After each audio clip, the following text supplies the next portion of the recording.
Hello বন্ধুরা, আমি অনির্বাণ, তোমাদের friendly gardener, and welcome back to another video.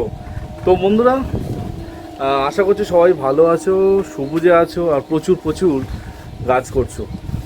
তো বর্তমানে তোমরা যদি আমার বাগান লক্ষ্য করো বা আমার বাগানে কি ধরনের গাছ আমি এখন করছি সেটা যদি একটুখানি অ্যানালাইজ করো, একটা জিনিস লক্ষ্য করবে যে আমি কিন্তু মানে আগে যে ধরনের গাছ করতাম, মানে গাছ দেখলেই গাছ করব, সুন্দর হলেই হলো, এরম যে ব্যাপারটা ছিল, আমি জানি তোমাদের অনেকের মধ্যে এই ব্যাপারটা আছে।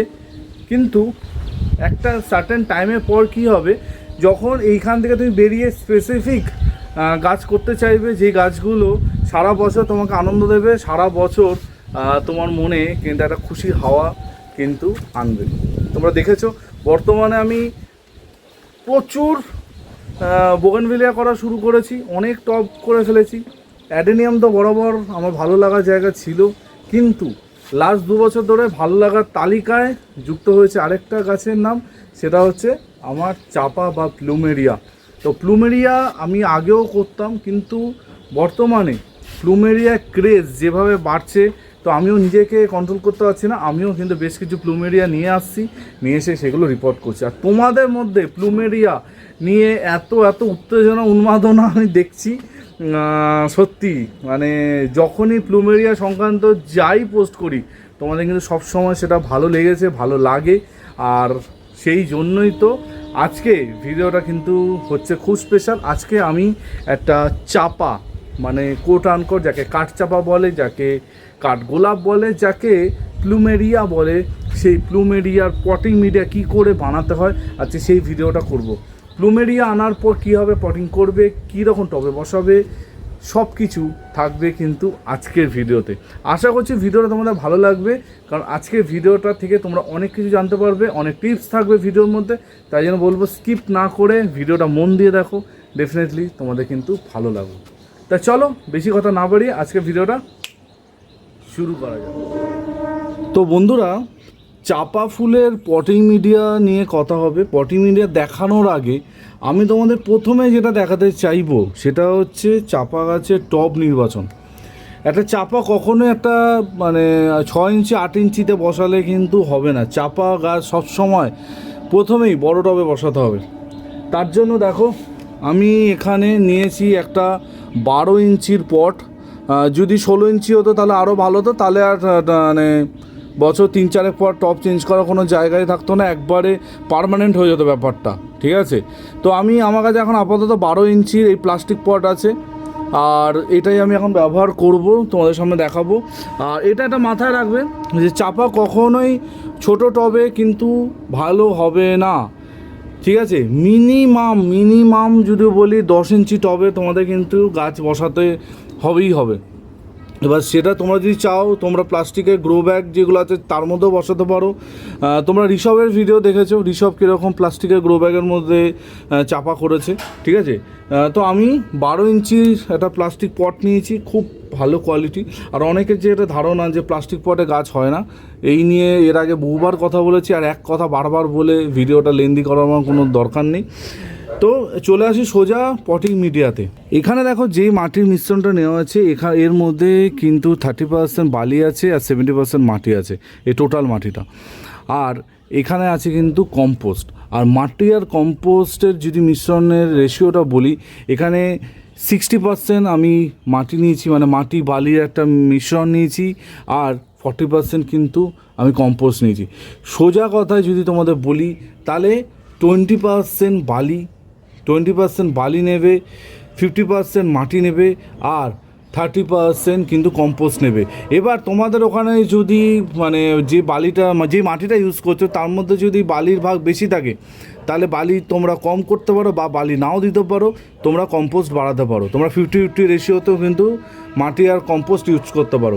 কিন্তু আমি যাতে মানে মাটিটা সফট হয়, রুট তা ভালোভাবে চলাচল করতে পারে, সেই জন্য আমি 20% এখানে কিন্তু বালিটা অ্যাড করেছি, যেটাই মাটির মধ্যে অলরেডি মেশানো আছে। আর বালি কিন্তু আমি সবসময় যেটা বলি লাল বালি ইউজ করি, আমি কিন্তু কোনো সাদা বালি ইউজ করি না। অনেকে সাদা বালি ইউজ করে, সেটা তাদের ব্যক্তিগত ব্যাপার, কিন্তু আমি ব্যক্তিগতভাবে লাল মোটা দানা যে বালিটা আছে সেটাই ব্যবহার করতে ভালোবাসি। মোটার জায়গায় তোমরা মিডিয়ামটাও ইউজ করতে হয়, কিন্তু একদম যে পাতলা যে বালিটা সেটা না ইউজ করাই ভালো। মিডিয়াম বা মোটা দানার বালিটা তোমরা এখানে ইউজ করবে। তো চলো এবার চট করে আমি মাটিটা মেশাই। মাটি মেশানো আর নতুন কিছু না, তো মাটি মেশাতে মেশাতে আমি আরও কিছু জিনিস অ্যাড করতে থাকবো, যেটা তোমাদের আমি এবার দেখাচ্ছি। ঠিক আছে, প্রথমেই দেখো আমি যেটা বলবো যে আমি এর মধ্যে কোনো রকম মিক্স খাবার, হাড়ের গুঁড়ো, শিংকুচি, স্ট্যারামেল, ঠিক আছে, ওই ধরনের জিনিসপত্র প্রথমে অ্যাড করবো না। আগে আমি গাছটাকে এই যে মাটিটা আমি বানাবো এর মধ্যে অন্তত 40 থেকে 45 দিন সেটেল ডাউন হতে দেবো। সেটেল ডাউন হয়ে যাওয়ার পর আমি কিন্তু সেই মিক্স খাবারগুলো ওকে দেবো, ঠিক আছে, যাতেও গাছটা আগে ধরে নিক, আগে রুটটা ভালো করে চলুক, তারপর কি দেবো। প্রথমেই এক গাদা খাবার দাবার ওকে কিন্তু আমি দেবো না। প্রথমে আমি যেই জিনিসগুলো দিয়ে বসাবো তার মধ্যে প্রথমেই যেটা দেবো সেটা হচ্ছে নিমখোল। ঠিক আছে, নিমখোল এই 2 মুঠো মতো দিয়ে দিলাম। যেরকম তোমাদের মাটির পরিমাণ থাকবে সেই মতো তোমরা নিমখোল এখানে ব্যবহার করবে। আর নিমখোল বেশি কম হলে কোনো সমস্যা নেই, তোমাদের মাটি কিন্তু আখেরে ভালোই থাকবে। এর সাথে আমি যেটা দেবো, যেটা সবসময় সব গাছে এক দিয়ে থাকি, সেটা হচ্ছে এই দেখো, এটা হচ্ছে সিউইডের দানা। ঠিক আছে, অর্গ্যানিক খাবার যা খুশি তোমরা কিন্তু মাটির মধ্যে মেশাতে পারো, কিন্তু সেই অর্গ্যানিক খাবারের মধ্যে একটুখানি বাধ্যবাধকতা থাকে। আর আমি লাস্টে যেটা দেবো কী বলো তো, যারা আমার ভিডিও রেগুলার দেখে তারা তো জানো এটা কি, সেটা হচ্ছে ধুরবি গোল্ড। ধুরবি গোল্ড আমি এর আগের ভিডিওতেও আলোচনা করেছি। ধুরবি গোল্ড এখন সব জায়গায় পাওয়া যাচ্ছে না, একটুখানি সমস্যা হয়েছে, কিন্তু যদি পাও ধুরবিগোল ইউজ করতে পারো। যদি ধুরবিগোল না পাও, দেওয়ার কোনো দরকার নেই। ধুরবিগোল দিলেই যে গাছ তাল গাছ হয়ে যাবে এটা একদম না, কিন্তু মাটি ভালো রাখে ধুরবিগোল, তাই জন্যই আমি ব্যবহার করতে বলি। কিন্তু না পাওয়া গেলে স্কিপ করো, কোনো দরকার নেই। সিউইডের দানা না পাওয়া গেলে স্কিপ করো, কোনো প্রয়োজন নেই, কিন্তু নিমখোলটা অবশ্যই দেবে।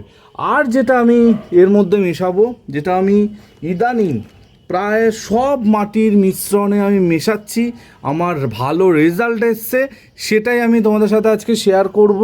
দেখো আমি সবসময় বলি যে আমি ততক্ষণ কিছু দেখাই না যতক্ষণ আমি নিজে সেটা ইউজ করে স্যাটিসফাই হই। ঠিক আছে, সেটা হচ্ছে ধানের চিটে বা ধানের খোসা। দেখো এই হচ্ছে ধানের খোসা, তোমরা জানো ধানের খোসার ওপর আগে আমার ভিডিও আছে। ধানের খোসার মধ্যে আমি গাছ বসিয়ে ফুল ফুটিয়ে দেখিয়েছি তোমাদের, সেটা বোগেনভেলিয়া, সেটা জারবেরা থেকে শুরু করে আরও অনেক গাছ আমি ধানের খোসায় বসিয়েছি। ঠিক আছে, তো এই ধানের খোসা আমি দেখলাম রুট ডেভেলপমেন্টে মানে দারুণ কাজ করে, খুব তাড়াতাড়ি রুট ডেভেলপমেন্ট হয় ধানের খোসার মধ্যে, খুব তাড়াতাড়ি রুটগুলো কিন্তু চলাচল করতে পারে। তো ধানের খোসা আমি এখানে নিচ্ছি। আর ধানের খোসাটা অবশ্যই কিন্তু 1 মাস অন্তত জলে আমি পচিয়েছি, তারপর ব্যবহার করছি। একদম না পচিয়ে দিলে কিন্তু অনেক সময় ফাঙ্গাসের একটা অ্যাটাক হতে পারে বা অনেক কিছু অন্যরকম ঝামেলা হতে পারে, যেটা আমি দাদার থেকে জেনেছিলাম। কোন দাদা সেটা তোমরা জানো, যে দাদা ভিডিও করেছিলাম শুধু ধানের খোসা, দাদা চন্দ্রমল্লিকা করে দেখিয়েছিল ফাটাফাটি, তো সেই দাদার থেকে জানা। তো সুদীপ্তদা বলেছিল যে ধানের খোসাটা অবশ্যই পচিয়ে নিতে, তো আমি সেরকমভাবেই নিয়েছি। তো ধানের খোসা এখানে কিন্তু আমি অ্যাড করছি। ঠিক আছে, এটা কিন্তু টোটালি অপশনাল, তোমাদের কাছে যদি না থাকে স্কিপ করবে। ঠিক আছে, আর যদি থাকে তাহলে দিতে পারো। ঠিক আছে, এখানে ধানের খোসা দিলাম। আমার কাছে যদিও ধানের খোসাটা কম আছে, আর একটু দিলে ভালো হতো, কিন্তু যেটুকু আছে সেটুকুই দিয়ে দিলাম। তো ধানের খোসা এখানে অ্যাড হয়ে গেছে।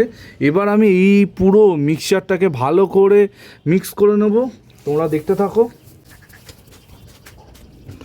তো বন্ধুরা দেখতেই পাচ্ছ আমার কিন্তু মাটি একদম মিক্স করা হয়ে গেছে। আর সবসময় যেটা বলি, মাটিটা কিন্তু টাইম নিয়ে মিক্স করবে, তাড়াহুড়ো করবে না, যাতে প্রতিটা উপাদান ভালো করে মিক্স হয় সেটা কিন্তু মাথায় রাখবে। ঠিক আছে, এবার একটা কথা এখানে ক্লিয়ার করে দিই, আমি কিন্তু কোনো রকম কোকোপিট ব্যবহার করছি না। এবার কোকোপিট অনেকে ব্যবহার করে, কিন্তু যেহেতু এটা পার্মানেন্ট গাছ তাই জন্য কোকোপিটটা ইউজ করছি না। আর তোমার একটা কথা মাথায় রাখবে, যে চাপা গাছ জল ধরে থাকা, হোল্ড করে থাকা একদম পছন্দ করে না, মানে জল হোল্ড করে থাকলেই কিন্তু গাছটা 12টা বাজবে। তো সেই জন্য আরও আমি কোকোপিট ব্যবহার করছি না। কিন্তু যদি তোমরা মনে করো যে না আমার কাছে মাটি কম আছে, অনির্বাণ আমি একটু কোকোপিট ইউজ করতে চাই, তাহলে বেশি না 10% to 15% কোকোপিট ব্যবহার করবে, তার বেশি কিন্তু ইউজ করবে না, ঠিক আছে? তো সেটাই হচ্ছে বলার। তো চলো এবার আমি গাছটাকে সেট আপ করি। তো এই হচ্ছে আমার টব, দেখতেই পাচ্ছ টবটা আমি নিয়ে নিয়েছি। আর টবটার নিচটা যদি তোমাদের একটু দেখাই, দেখো প্রথমে খোলাম কুচি দিয়ে, তারপর ছোটো ছোটো নুড়ি পাথর দিয়ে আমি পুরো একদম লেভেল করে দিয়েছি, যাতে কোনো রকমের ড্রেনেজ সংক্রান্ত কোনো রকমের ঝামেলা যাতে এই টবে না আসে। প্রথমে যেটা করব সেটা হচ্ছে কিছুটা মাটি এর মধ্যে আমি অ্যাড করব প্রথমে, ঠিক আছে? আর গাছ এখন কী করে বসাতে হয় এত কয়েক হাজার ভিডিও মনে আমি বানিয়ে ফেলেছি, আর তোমরা দেখে দেখে সেগুলো শিখে গেছো, নতুন করে কিছু বলার নেই। প্রথমে আমি একটুখানি মাটি দিয়ে আগে একটু লেভেল করে নিলাম। এবার আমি গাছটা তোমাদের দেখাচ্ছি। এই হচ্ছে গাছ এসে গেছে আমার কাছে, ঠিক আছে? দেখো এবার এই গাছটাকে সবসময় যেটা বলবো যে কখনো টেনে টুনে বার করতে যাবে না, কারণ গাছ খুব ডেলিকেট হয়, টেনে টুনে বার করবে না। আমি যেটা করব সেটা হচ্ছে গাছটাকে কেটে বার করব। দেখো কেটে বার করবো। একটা প্লাস্টিকের প্যাকেট বা অন্য কিছুতে গাছ থাকে, তো সেই একটা জিনিসকে তোমার বাঁচানোর কোনো দরকার নেই, জাস্ট এরমভাবে কেটে বার করো। দাঁড়াও এদিকে একটু কাটতে হবে,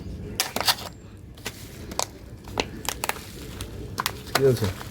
সুন্দর গাছ।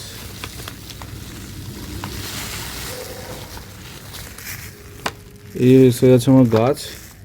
গাছটাকে এবার আমি মিডিল করে বসাবো, ঠিক আছে? গাছটা একদম মিডিল আছে, মাটিটাও ভরে দেবো।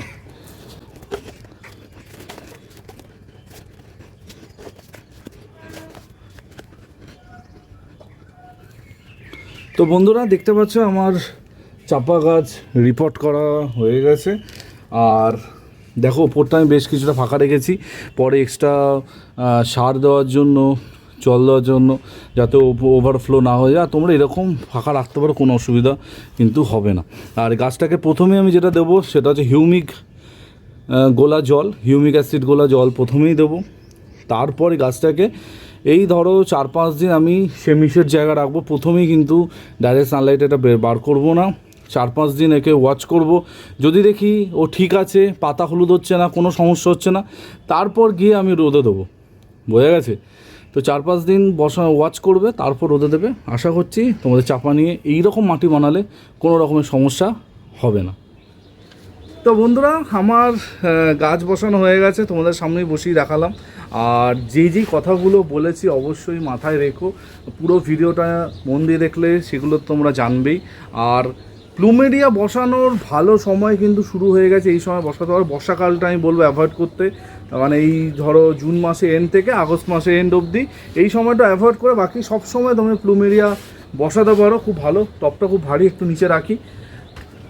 আর ডেফিনেটলি বলবো, দেখো একটা কথা লাস্টে যেতে যেতে বলবো, একটা যে কোনো গাছ তুমি অ্যাডেনিয়াম বলো, তুমি বোগেনভিলিয়া বলো, তার একটা স্টার্টিং প্রাইস থাকে, তার একটা হায়ার প্রাইস থাকে।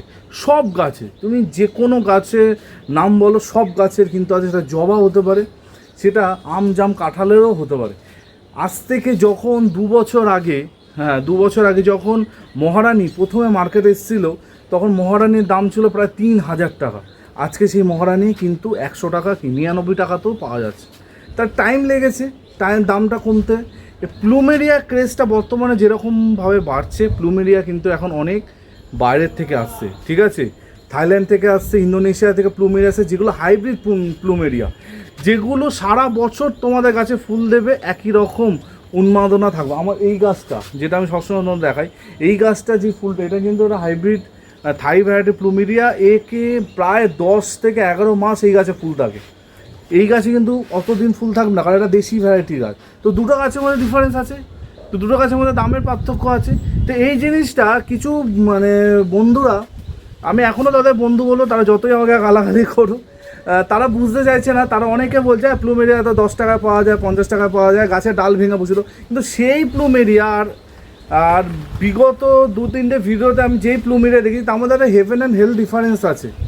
একটা থাইল্যান্ড ভ্যারাইটির বোগেনভিলিয়া যখন তুমি একটা কিনবে, যখন সেই গাছটা একটা ছোট্ট চারার দাম 1200 টাকা, তখন কিন্তু তোমাদের সমস্যা হচ্ছে না, কারণ বোগেনভিলিয়া তোমাদের কাছে কিন্তু এখন খুব জনপ্রিয় হয়ে গেছে, পরিচিত হয়ে গেছে, তোমরা বুঝে গেছে বোগেনভিলিয়ার দাম হতে পারে। কিন্তু অন্য গাছের দামও যে এই লেভেলে যেতে পারে সেটা অনেকে বুঝতেই চাইছে না, কেন আমি বুঝতে পারছি না। সব গাছেরই একটা হায়ার একটা মানে লোয়ার প্রাইস থাকে। আমি মনে আছে 1 বছর আগে সোনারপুরে যে দাদার বাড়িতে ভিডিও করেছিলাম অ্যাডেনিয়ামে, তোমরা দেখেছো, তোমরা ভালো বলেছো, তোমরা মনে আছে কি না জানি না। সেই দাদার কাছে কয়েক লক্ষ টাকার অ্যাডেনিয়াম আছে, মানে এক একটা অ্যাডেনিয়াম গাছের দাম কয়েক হাজার টাকা, মানে 20, 30, 50 হাজার টাকা দামেরও অ্যাডেনিয়াম তার বাড়িতে আছে। কিন্তু তার বাড়িতে 500 টাকা দামেরও অ্যাডেনিয়াম আছে। তো কেন? এই জিনিসটা একটু বোঝো। আজকে প্লুমেরিয়া নিয়ে অনেকে আমার ভিডিওতে প্রচুর মানে কোট আনকোট আজে বাজে কথা বলেছে, আমি কিন্তু মাইন্ড করিনি, বা তাদের আমি চ্যানেল থেকে ব্লক করে দিইনি। বাকিরা যেরকম করে থাকে যে বাজে কথা বলে ব্লক করে দেয়, আমি কিন্তু ওগুলো করি না। কারণ তোমাদের মনে হয় যে জিনিসটা একদম নতুন। আমি মনে হয় সর্বপ্রথম একটা এক্সপেন্সিভ প্লুমেরিয়া নিয়ে আমি কাজ করেছি, আমি করেছি, প্রদীপ দাও করেছে। তো জিনিসটাকে বোঝো। নতুন যে কোনো জিনিস মার্কেটে যখন আসে তখন তার দাম অনেক বেশি থাকে, আস্তে আস্তে জিনিসগুলোর দাম কিন্তু কমে। এটা নিয়ে অহেতুক অনির্বাণকে গালমন্দ করে লাভ নেই। অনির্বাণের কাজ করবে, অনির্বাণের কাজ বাগান তুলে ধরা, তোমাদের সাথে নতুন কিছু শেয়ার করা। আজকে যখন প্লুমেরিয়ার এই ভিডিওগুলো আমি করেছি, এক একটা গাছের দাম 5,000, 7,000, 10,000 টাকা। আজকে তোমার মনে হচ্ছে যে অনির্বাণ কী ভুলভাল ভিডিও করছে, কিন্তু আমি কথা দিচ্ছি আজ থেকে 2 বছর পর যখন এই গাছগুলো খুব ইজিলি অ্যাভেলেবেল হবে, যখন সেগুলো 500, 600 বা 250 টাকায় পাবে, তখন তোমরা আমার কথা মনে রাখো, হ্যাঁ অনির্বাণ বলেছিল কিন্তু একটা সময় গিয়ে দামটা কমেছে। ঠিক আছে? তো এই ছিল আজকে টোটাল ভিডিও। আই হোপ ভিডিওটা তোমার ভালো লেগেছে। লাস্টে অনেকগুলো কথা বললাম। অবশ্যই কমেন্ট করো, তোমাদের মতামতগুলো জানিও যে আমি ভুল বলেছি না আমি ঠিক বলেছি। ঠিক আছে? অপেক্ষা করবো তোমাদের কমেন্টের জন্য। কালকে দেখা হচ্ছে তোমাদের মন পছন্দ জায়গার ভিডিও নিয়ে। কোন জায়গা দেখি গেস করো তো, কোথায় ভিডিও আসছে কালকে। দেখা হচ্ছে। টিল দেন সবাই ভালো থেকো আর সেও থেকো। ততক্ষণের জন্য বাই বাই।